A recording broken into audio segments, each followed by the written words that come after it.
Lovely, lovely, lovely. So we are looking forward to a wonderful afternoon and a session with Dr. Shashi Tharoor.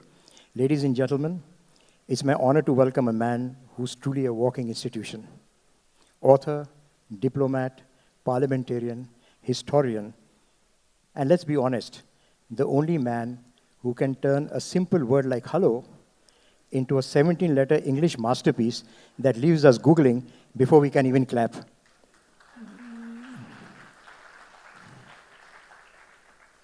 He has debated at Oxford, led at the United Nations, and written many books that most of us have even read. And today he's here to tell us how to change the perception of India from snake charmers to charmers of the world. Please welcome the ever erudite, ever eloquent, my dear friend, Dr. Shashi Tharoor. Good to be with you all. Thank you. So Shashi, we'll get straight on because we want you to talk. India welcomed nearly 11 million international tourists last year. Singapore welcomed 13 million, twice its population. Clearly, tourists prefer a lion city to a tiger nation. What's the one magic wand to fix India's global image? I don't know if there's one magic wand, Mukesh. I think in all fairness, there are a few things we need to do. Certainly. For me, for example, I think there are three I's. One is the image problem, which unfortunately still persists and in some ways has had other dimensions added to it. One of the worries I have about the way in which people abroad see us now more and more is as an unsafe country for women. This has become a rather widespread concern that I hear more and more, and that there was a time when young women would come and travel in India on their own. They are increasingly being advised not to do that. And that's something which we really have to take much, much more stringent measures about. I would urge the government, for example, to have more female police officers out on the beat, to have more efforts made to crack down on stalking, harassment, voyeurism, all of which have become the banes of many, many women traveling alone or even in small groups of one or two. Shashi, to that question, just to add, that do you think movies like Slumdog Millionaire, for example, we only portray India as slums, as poverty. So don't you think that movies should now be made to project the positive image of India? Well, yeah, I mean, that's happening too. Don't forget, Bollywood is now much more recognized than it ever has been in the past. And so people in the Western world also see the glitzy India Bollywood. They don't only have the cliches. And that cliche is a bit real, unfortunately. There is poverty in our country. There are unsanitary conditions. There is a lack of public hygiene. And that's part of the image, but it's not, I think, anymore the dominant image. There's also other aspects which are coming up. But this business of being unsafe to women is a new thing. The problem of public squalor is not a new problem, and that problem is not entirely absent. But of course, when we publicize some of our palaces in Rajasthan or our Taj Mahal or our more fancy destinations, then that aspect is not in itself overwhelming. And I think a lot depends on what we sell. So image is definitely one concern that I have, and it's something which clearly we have to do something about. I'm not sure that a magic wand exists.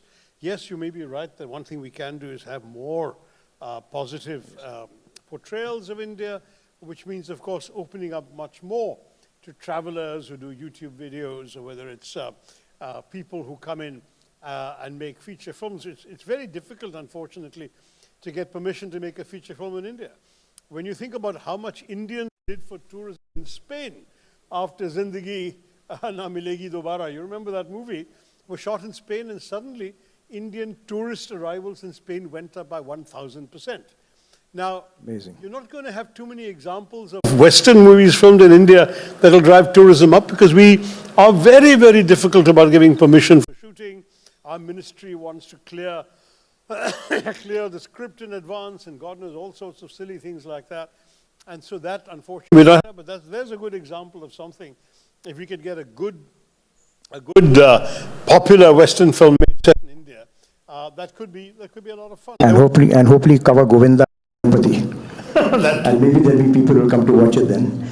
And what's the third eye? Yeah, so of that is certainly worthwhile. But I think that's one challenge we have. The second challenge is infrastructure. There's another I that bothers me, so image and infrastructure.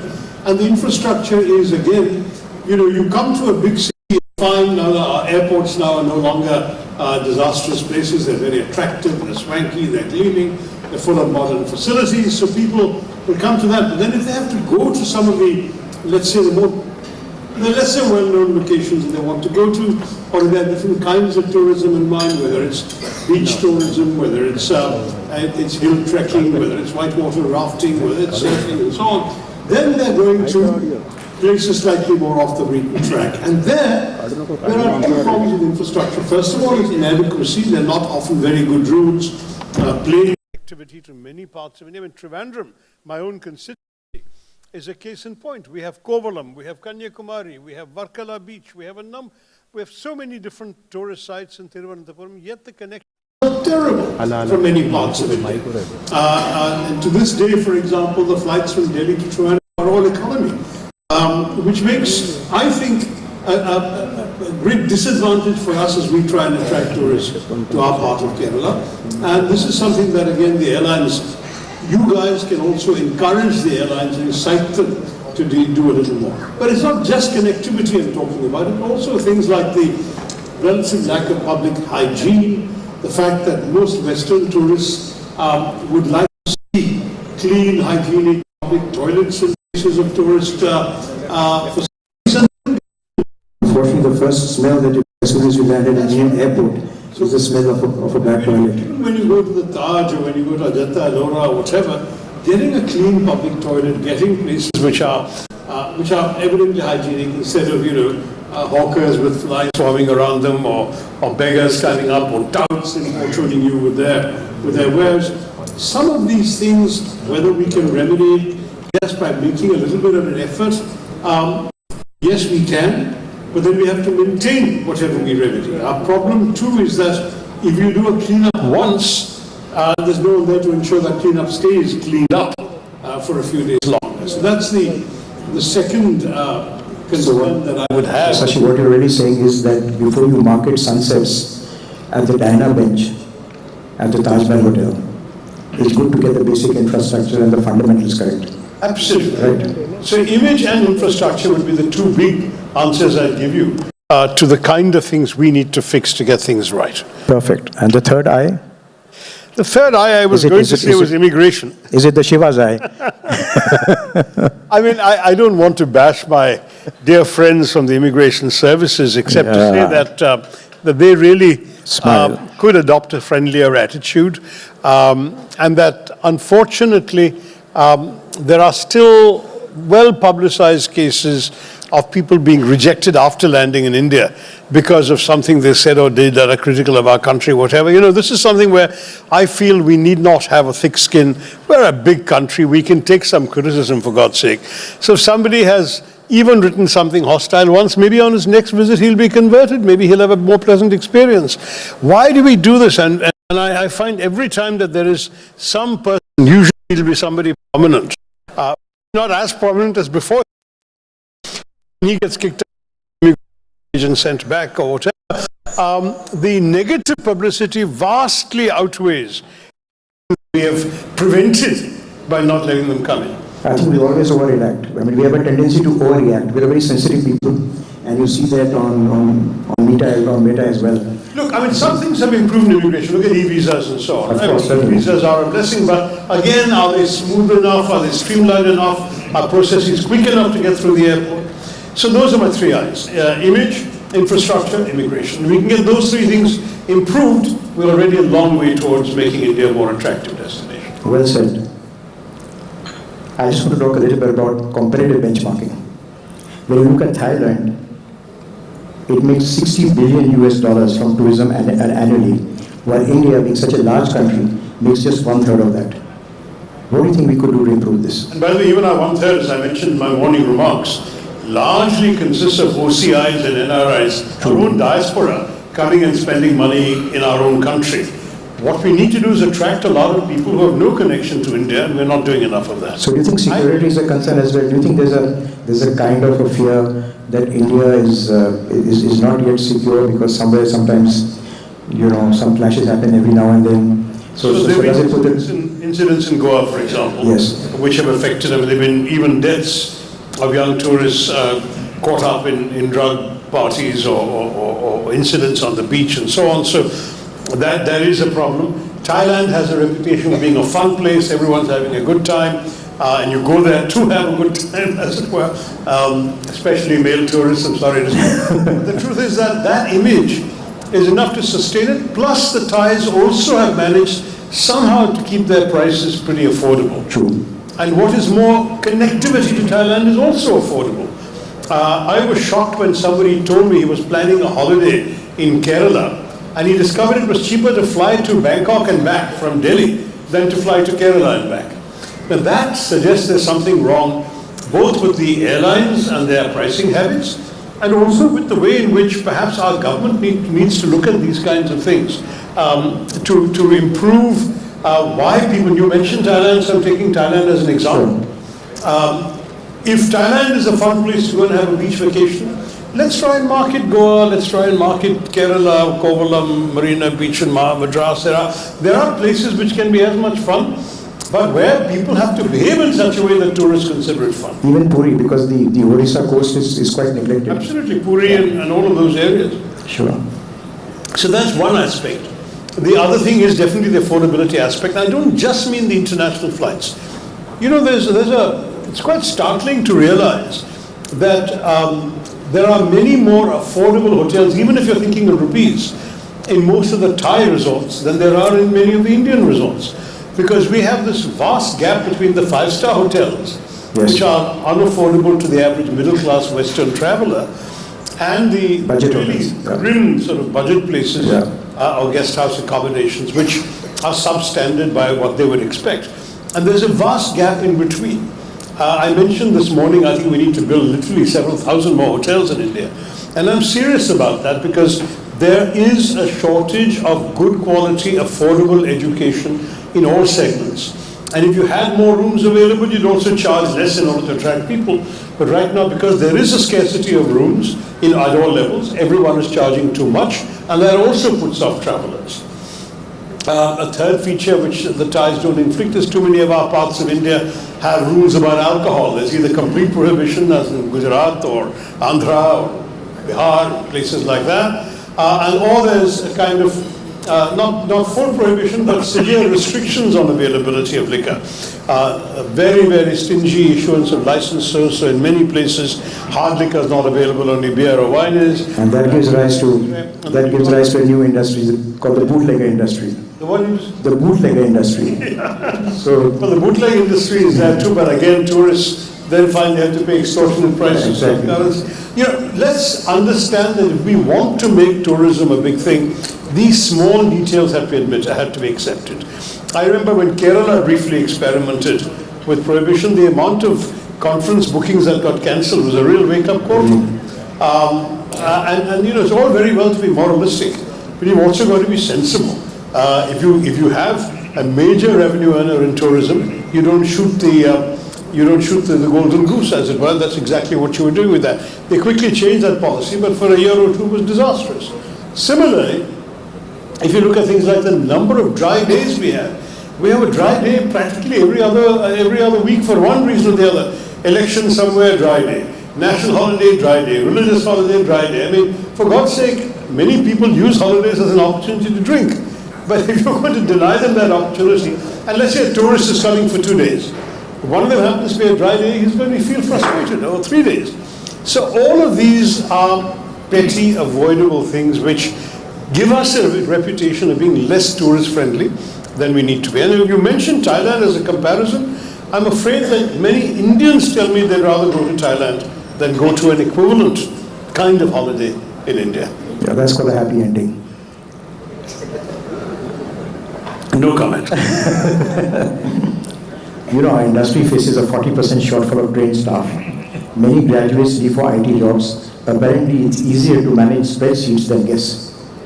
How do you think we retain talent? What is the challenge over there? Because it's in every industry I know, but it's more so. That's a bit exaggerated. First of all, the kind of people who go into the IT industry and not the kind of people who go into the hotel or hospitality business anyway. Most people get into hospitality straight after high school, not just after college.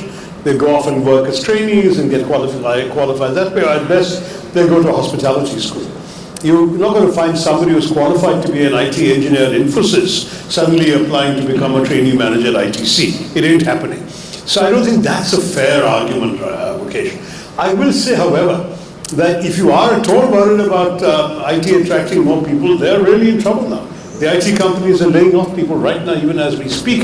And what is more, the IT companies are also going to be vulnerable as AI and other developments start encroaching on their job capacity, job creation capacity. I argued this morning, as you remember, that, and those of you who are here will remember, that hospitality is extremely valuable because it actually employs more people than any other business. As a WTO, the World Tourism Organization report says, $1,000 invested in tourism will employ 8 times as many people as $1,000 invested in manufacturing. And that 8 is going to be 15 soon because manufacturing requires less and less people as more and more robots are doing manufacturing work. So you must understand that we actually need to address our employment problem through more tourism, because we're going to get young kids who are skilled, unskilled or semi-skilled or low skilled, and we can easily employ them in the tourism business because it doesn't take a whole lot of skills to master the skills of being a good waiter, being a good busboy, being a doorkeeper, being a gardener's assistant, whatever it may be. There are a lot of things that people without many qualifications can get. But there aren't enough hotels and not enough restaurants, not enough places where they can be hired. That's where my big message would be, if I were to lobby the finance minister, one thing we'd have to give massive tax incentives for creating more places in the hospitality industry, more hotels, more restaurants, more cafes. And secondly, I think we should also encourage these institutions to hire more people by giving them a break for the number of people they hire. We can use our tax system to encourage the kind of outcomes we want. And we're very slow to do that in India.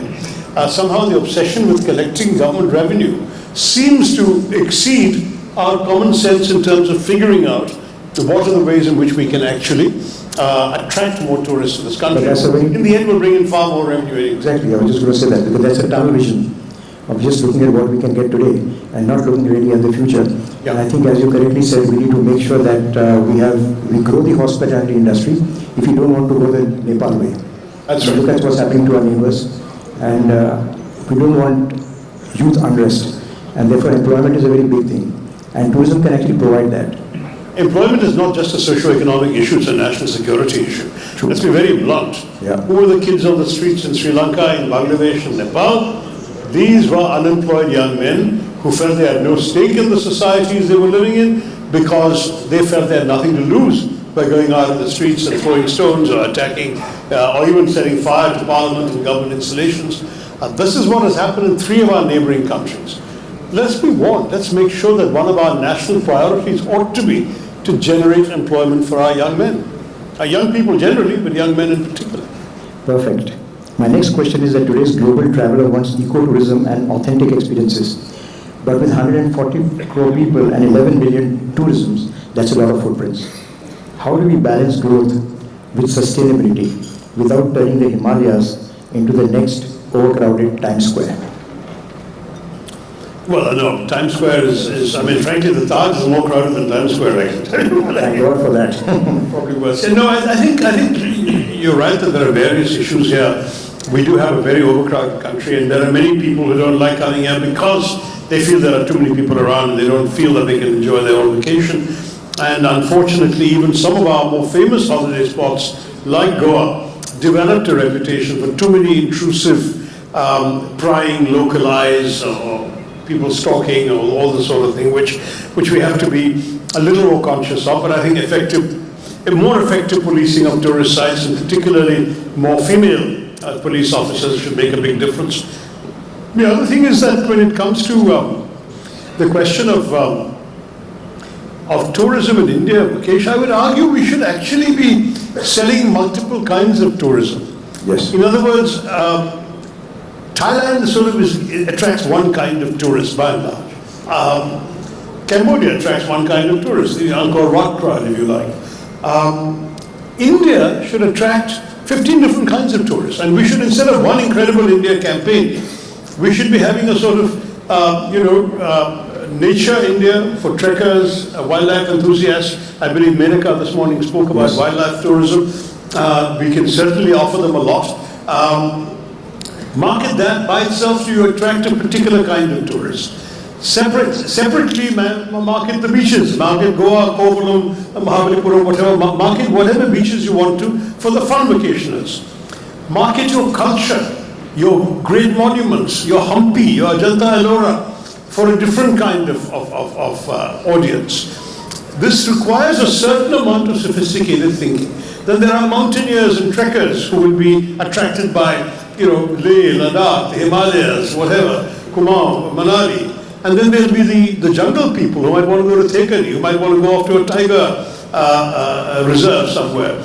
These are the different kinds of marketing we do. We say incredible India and we show all of these. But rare is the tourist who either is interested in all of these different things, or has the time for all of these different things. So what we could do, it seems to me, is to just have a very skilled marketing campaign where we attract different segments to different aspects of India in different ways. And if we were to do that systematically, particularly in countries from which we haven't attracted enough tourists, and now that, for example, we're restoring flights to China, and there's a bit of a thaw with China, Chinese tourists are all over the world except in India. Let's try and get some Chinese money into our country by getting them to come as tourists. And we can do that because they will be, for example, get some Chinese to come to the Buddhist circuit. Get some people from Sri Lanka to come on a Ramayana circuit. Get some people from other parts of the world who are interested in different aspects of our culture and our history. Maybe even get some Brits to do a colonial tour, seeing all the big colonial monuments. Not that that many, the British took away more than they left, but still, you can actually have a sort of colonial nostalgia tour for the Brits if you wanted, and you might sell a few tickets every year. Why don't we really develop a much more sophisticated, differentiated, segment-based marketing culture for our tourism? I think we'll do very well with that. Wonderful. So you're saying instead of having a general marketing structure, have a segmented marketing structure. That's right. And a very specific one. Now, having said that, you're a member of parliament. And what role do you think that diplomacy will play in improving cultural tourism? Look, diplomacy, the job of diplomacy is to execute policies already made by the government in Delhi. So I think certainly every diplomat nowadays is told, for example, that part of your job, you don't just attend cocktail parties and report on the latest political gossip. That's fine, but we can get that off the internet these days. What you need to do is facilitate more investment in India. You need to facilitate more business involvement with India. You need to work in your countries to get companies interested in India, all of that stuff. So the economic content of our diplomacy has changed. If similarly we were to give instructions to diplomats saying, part of your job is not just for the tourist office representative to do, you too, in your interactions with people in your society, whichever country you're accredited to, you too have a responsibility for encouraging people to come and visit. That could be part of their job, just as encouraging investment in India is part of their job. And I think we should be able to do more of that. And there is no shame in admitting that one very important catchment area for us is our diaspora. Now, there's a generation of the diaspora that came back anyway because their parents were here. They came back anyway because their own associations, their upbringing, their childhood, their friendships, their classmates are all here, and they come. That generation is increasingly going to be fading away.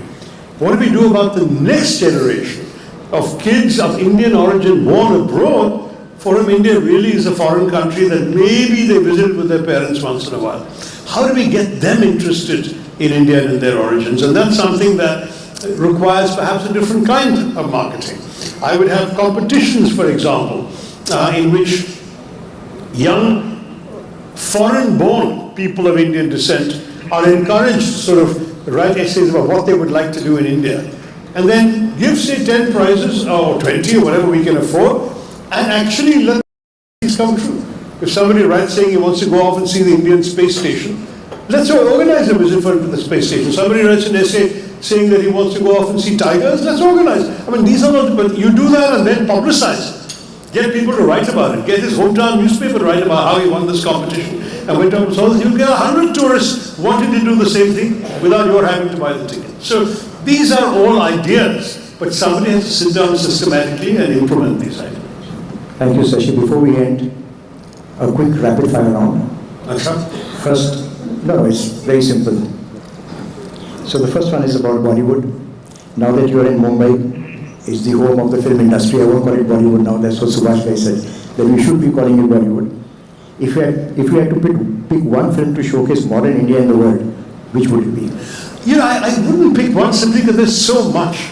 And again, just as I said, we need to market different aspects of India. We also need to market the different aspects that different films show. I can tell you that, you know, I've actually shown, I won't mention his name to avoid controversies, but I've shown an American billionaire 2 Indian movies on a weekend visit to his country home. And this is many years, 20 years ago, so they're not new movies. One was Lagan, even though he didn't have a clue about cricket, he was an American, but he got the message of the movie and so on. But of course, it's not set in anything to do with today. It's not a world you can see today. But the other was, believe it or not, Lagera Ho Na Bhai. Wow. And actually, he loved that. It captured a sort of spirit of India that perhaps, what can I say, that he might not otherwise have known about. He did subsequently visit India. So I'm just saying, anything can work. You can have sort of for a discerning French audience, you can have a serious intellectual philosophical film like Jaya Ganga, which my friend sitting here acted in, Smriti Mishra, or you can have a film made for, there's a Western film actually called Darjeeling Express, yes, which has actually showcased the whole business of train journeys in India in quite an interesting way, an attractive way. Slumdog Millionaire, you're right, will not sell too many tickets to India. It was a great film, but it didn't do our image great stuff in terms of attracting people to want to come here. But there where Bollywood, you're right, would do far better, because that glitzy Bollywood of today shows an India that people may not even realize exists and they'd want to come. So I would be very, very keen on just familiarizing people with various aspects of India through various kinds of films. We actually have been doing a lot, I mentioned this already, but I'll repeat the point. We've been doing a lot for tourism abroad through the films we've shot abroad. Let's try now and do something about tourism here by showcasing aspects of India in films we make in India for Indians that can also be shown abroad. And I think too many Bollywood filmmakers are going off and making films in Spain and Switzerland and England and so on. And I would love them to do more films here that they can. Now, mind you, I did ask, I won't name him again, I did ask a well-known film personality why a particular film he'd made was shot in Germany. It involved a bank heist, which could have easily been in any city in India. And our banks are so easy to heist. No, the answer was that you can't get permissions in India. He says it was so much easier for me to shoot all those scenes in Germany than it would have been to shoot the same scenes in India. And that shook me up. So that's something where the government, both central and state governments, have a responsibility to do something a bit different, make our filmmakers' lives easier, so they in turn have a chance to showcase our country to the world. Thank you. You mentioned cricket, and I must say that I know that you're a great cricket buff. I remember in I think in one of the meetings that I attended recently in Mumbai, you were the keynote speaker and you were reading and you were looking at your phone. And I remember you mentioning, I'm not reading my notes, I'm looking at the score. That's right. And I want India to win. So I remember that. So having said that, they say cricket is India's biggest tourism export, but try explaining a 5-day match that ends in a draw to an American tourist who thinks that every sport must end in 3 hours. That's right. How would you sell test cricket without losing either the tourist or the match? There's a couple of answers to that. I mean, the truth is, I've actually done it. I have sat in a bar in New York explaining to the wife of a British correspondent, the British London Times correspondent, who himself had not succeeded in explaining cricket to his wife, and I managed somehow could be with little drawings on a napkin and so on, to get her sufficiently interested that she went with her husband to a match later. So I feel I did a bit of proselytizing there. And in fact, one of the finest cricket journalists of the late 20th century was the late Mike Marcuzzi, who was an American who came to England to study and fell in love with Test cricket and wrote some fabulous stuff about it. So it's not impossible to convince Americans. But let's be honest and say, do not expect to convince non-cricketing tradition countries' nationals in anything like the numbers that will make a difference. And let's not, So I would not try and sell a 5-day cricket match in my American marketing campaign. But I would certainly encourage, see, there would be Brits who would like the idea of watching a match in India, but don't know how much of a hassle it will be. So make it easier and advertise in Britain, or in the West Indies, or in Australia, or in New Zealand, or even in South Africa. Advertise the fact that it's really very easy to come and watch a cricket match, and these are the facilities we'll offer, and our seats are cheaper than yours, and so on and so forth, and try and create a marketing campaign around the major test season. I'm fairly convinced we should be able to attract more tourists to a 5-day test match than we have been doing so far. In fact, in some ways, my Indian audiences are less committed to test cricket than international audiences. I have been disappointed to see some really exciting test cricket being played in India before half-empty stands. You'll never see that in England or Australia or New Zealand, and nowadays, not even in many of the matches in South Africa, there will be a very good crowd.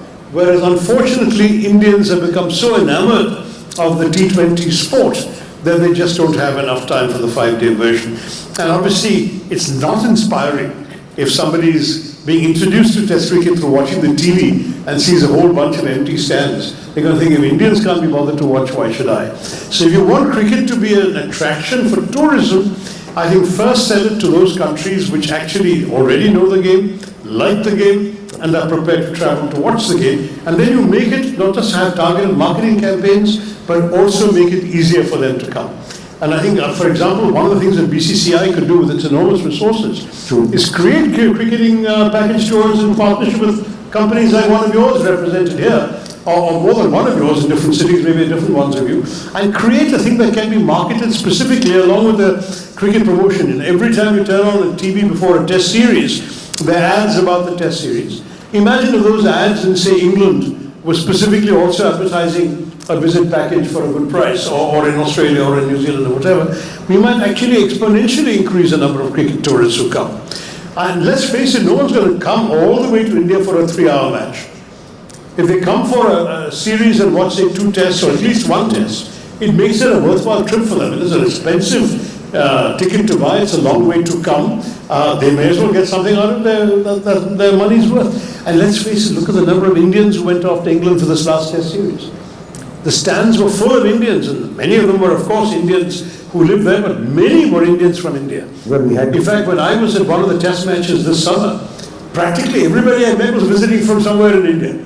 We had to beat the Barmy army, so we made sure that we had enough. There is a Bharat army, but I think that's a fairly small group. But just to, I think you leave aside cricket, it's even difficult to sell tariffs to America. So, finally, my last question, and we'll make it very brief. India is called the land of spices, but sometimes tourists discover it's also the land of antacids. If you had to recommend one dish that's delicious and tourist friendly, what would it be?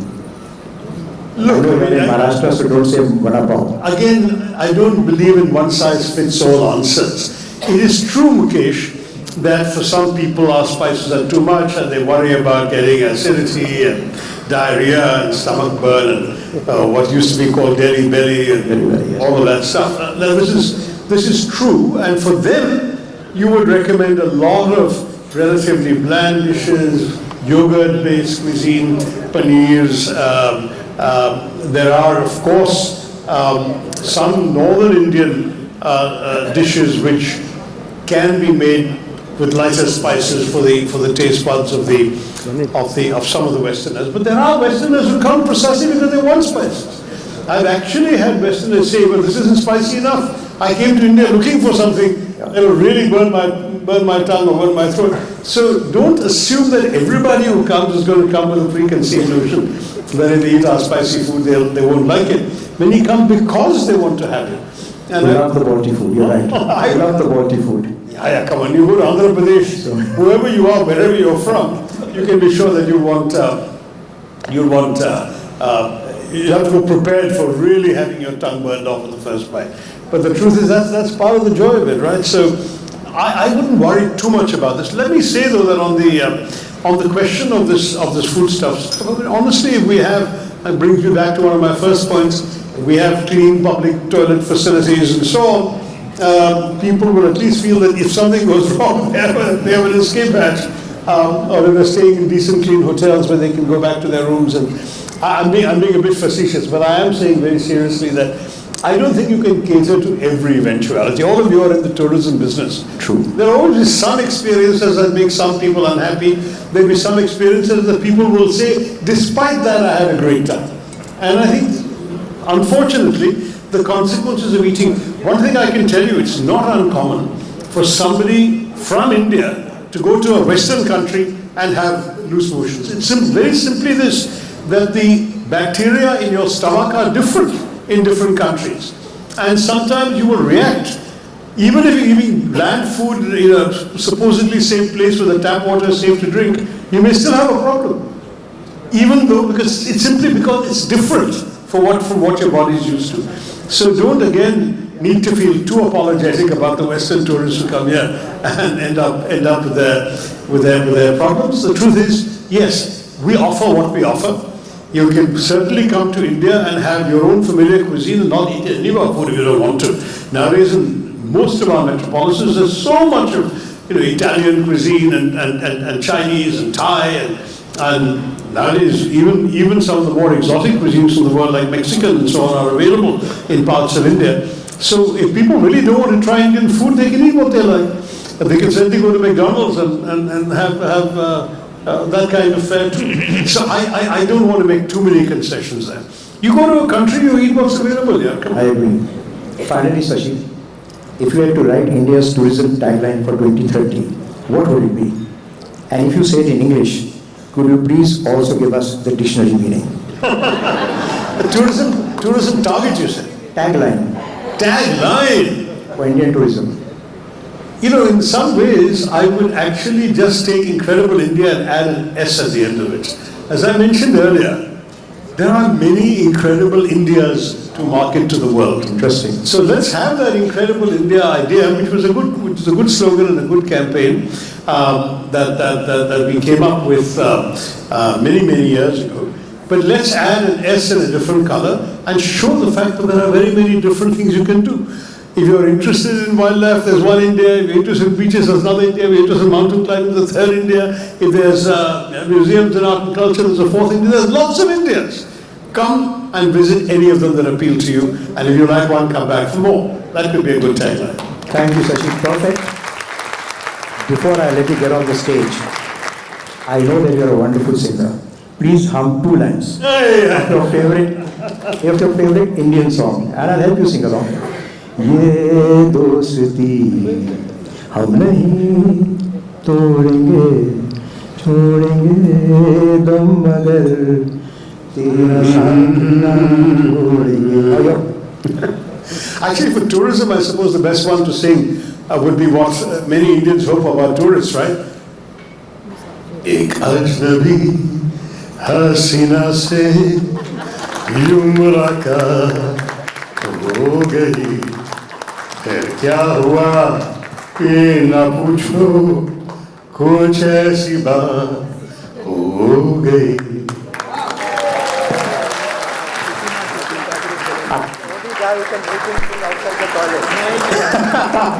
All right, ladies and gentlemen. It was such a wonderful.